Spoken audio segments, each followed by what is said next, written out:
এইবাৰ জাগৃতত ওলাইছে কাপোৰ চোৰ নিজৰ বিশ্বাসযোগ্য কৰ্মচাৰীয়ে চুৰ কৰিলে দোকানৰ কাপোৰ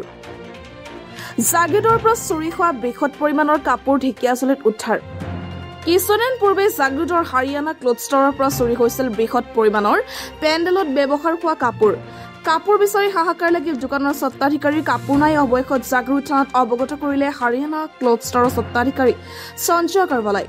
আৰক্ষীয়ে তদন্ত কৰি আটক কৰা দোকানৰ কৰ্মচাৰী দেৱশিষ ধৰ আৰু ড্ৰাইভাৰ মিজানুৰ আছেখক দুয়ে মিলি প্ৰায় 2.5 লাখ টকা মূল্যৰ কাপোৰ বিক্ৰী কৰিছিল ঢেকিয়াজুলি শশাংক দাসক টুৰিষ্ট চিকাৰটিভিটিত অৱশেষত ঢেকিয়াজুলি ঠেলামৰাৰ পৰা জাগৃত আৰক্ষীয়ে শশাংক দাস নামৰ এটা চোৰক আটক কৰাৰ লগতে উদ্ধাৰ কৰে কাপোৰখিনি আটকাধীন তিনি চোৰক অধিক তথ্যৰ বাবে সোধা পোছা অব্যাহত ৰাখিছে জাগৃত আৰক্ষীয়ে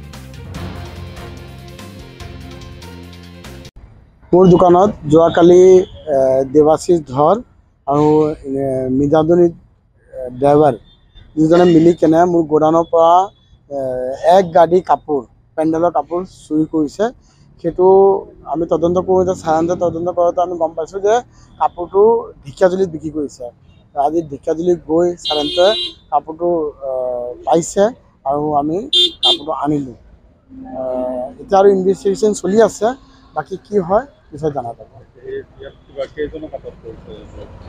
তিনিজনক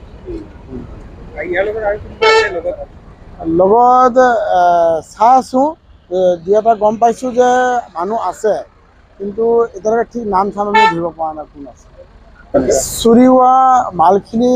এপ্ৰক্স 2.5 লাখ টকাৰ মাল হ'ব তিনিজন মিলি চুৰ কৰিছে আৰু দুজন ল'ৰা আছে দেৱাশিষ এই ল'ৰাটো আজি আমাৰ দোকানত 5-6 বছৰৰ পৰা কাম কৰি আছে এতিয়া আমি এইটো চুৰি ধৰিব পাৰিছোঁ কিন্তু নেক্সট বিচাৰিলে চাগে আমাৰ আগতে যি চুৰি কৰিছে সেইটো তদন্ত কৰিলেহে ওলাব